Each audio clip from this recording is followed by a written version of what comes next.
My wife left me while I was taking care of my dying father, but when he left me $1 million fortune, she came back to beg for forgiveness. My name is David. I will be 36 years old this year. I have been married to Clara for 8 years, and we have 2 children. I am also the only son of my father, Mr. Richard, who has been struggling with kidney failure for many years.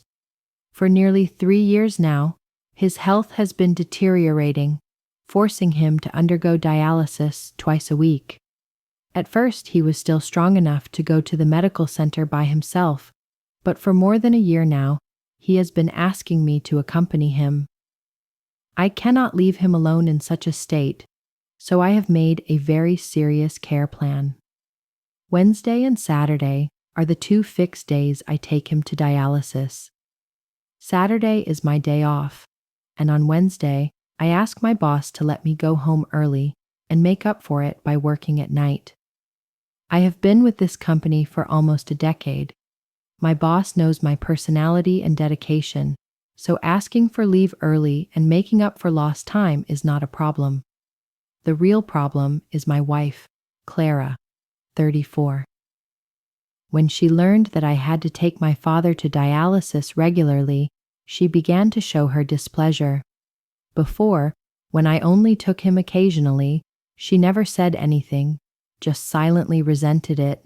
But now, when this responsibility became my regular job, Clara could not hide her frustration. She said that I was wasting my time, that my father would never appreciate what I did. I remember every word she said during those stressful moments, and I felt like there was a fire burning inside me. I wondered if our love was still strong enough to overcome these challenges. I used to love her very much, but now, her selfishness and indifference made me depressed. My father used to be the owner of a big business in Seattle, owns a considerable fortune. He once expected me to follow in his footsteps and take on the family business. But I had my own passion, technology and software programming. After graduating from university, instead of returning to the family company, I chose to work for a famous technology corporation.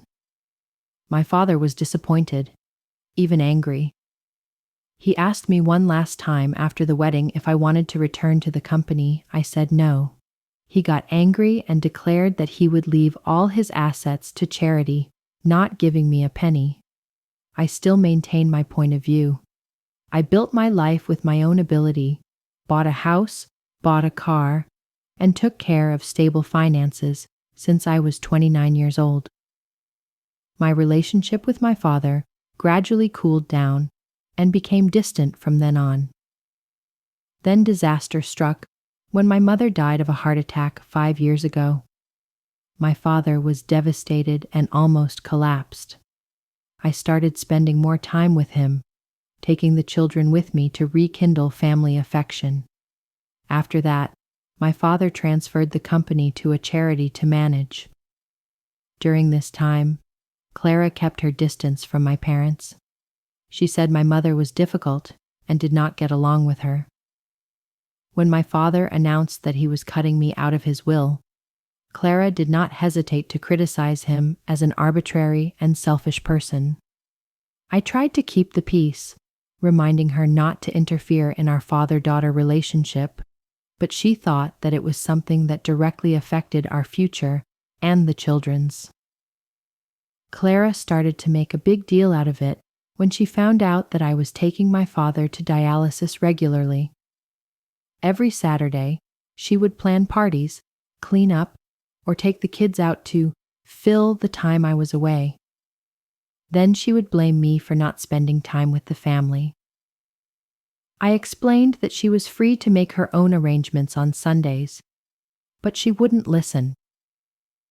Wednesdays were the same. I was late for work after taking my father to dialysis, and she went out again, leaving the kids with me. I was stressed and tired of being a caregiver, a parent, a housekeeper, and an office worker. My father had told me to let the nurse take him to dialysis to make it easier for me, but I always felt guilty for leaving him alone. The journey from his house to the dialysis center took about 30 minutes, the only time I could talk to him. But because of Clara's anger, I drove more and more hastily, overtaking recklessly, just wanting to get home early so I wouldn't be scolded. I lost precious time to share and accompany my father. Every time I brought my father home, I had to help him from the car door to the bed, walking slowly with each step. He was breathing heavily, sometimes having to stop to rest. I no longer cared about being late, knowing that rushing would not help. I felt his weakness every day, and my heart ached at the thought of the inevitable. One day, Clara asked me to choose between her and my father. She said that she could not bear this life any longer. I said without hesitation, "I choose my father. He is gradually leaving this world. And you, selfish and heartless, go away." She packed her things and left without my asking. The atmosphere in the house suddenly felt strangely light, as if a burden had been lifted. Without her, I had to do everything by myself. Take care of the children, work, and take care of my father. I felt at peace, although my heart was still full of hurt. 2 days later, Clara filed for divorce. I signed it without a second thought.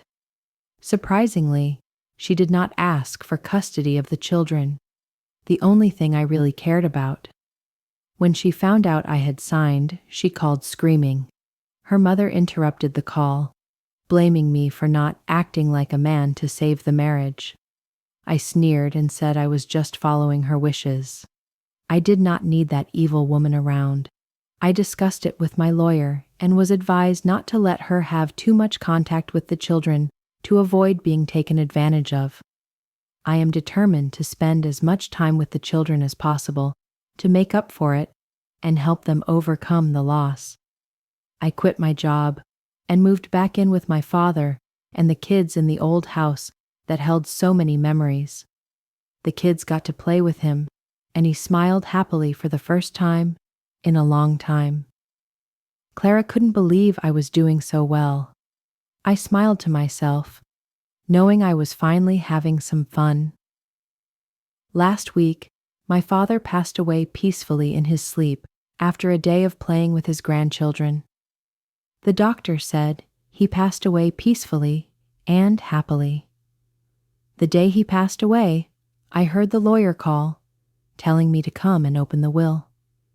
I thought the assets had been transferred to charity, but when I heard the will read, I couldn't hold back my tears. He still left me all the company, house, and assets. He never changed the will.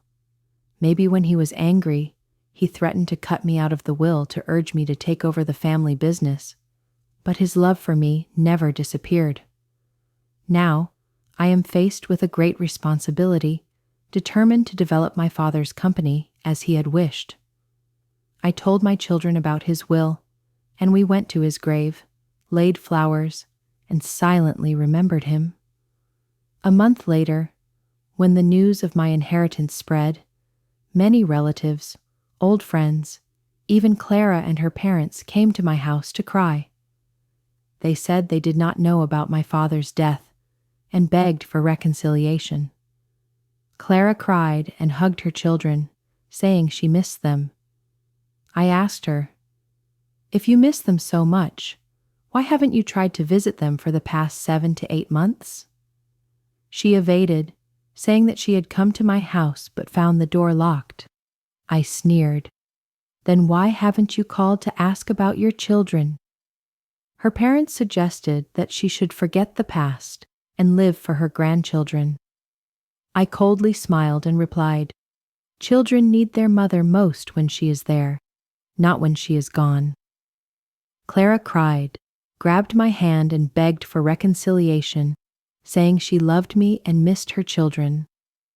I coldly said, "You don't love me. You only love the property my father left behind. You and your family just want to live off my money." She got angry and called my father stingy and cruel, I warned my lawyer about the possibility of her suing for property division and custody. My lawyer advised me to closely monitor her interactions with the children to avoid being manipulated. I also spent more time with the children, helping them not to depend on their mother for comfort. Now I run my father's company. The flexible work helps me balance my personal life. I am planning to take my children on a trip to the Bahamas, a well-deserved gift after all the hardships. Clara hasn't been in touch since my last visit. I guess she's busy trying to get a lawsuit filed. After Clara left, the house that was once filled with laughter became strangely quiet. Every corner reminded me of the arguments and harsh criticism I had heard, which made my heart ache more than caring for my sick father. But now, in that silence, I gradually realized one thing. Peace does not come from arguments, but from letting go of the things that hurt me. These past few months have taught me a lot about the true value of family. Not the physical presence, but the companionship, love, and genuine sharing. I see my children gradually understanding that although Grandpa is no longer with them, the lessons and love he gave them will live on in their hearts forever. I often tell my children stories about Mr. Richard, about the years he struggled to build his career and the love he had for his family. Those moments make them appreciate family ties more and stand firm in life. Every time I look back, I realize how much I have grown. From a man who was sometimes confused, I became a strong support for my small family. The long sleepless nights at the hospital, the hard days taking care of my father, and the heartbreaking moments when Clara passed away, all contributed to making me the person I am today. Now, I am taking steps to restore my father's company, preserving the legacy while building a new future. I know the road ahead is full of challenges, but I believe I can overcome them. Because of my children, the love of my family, and my relentless perseverance.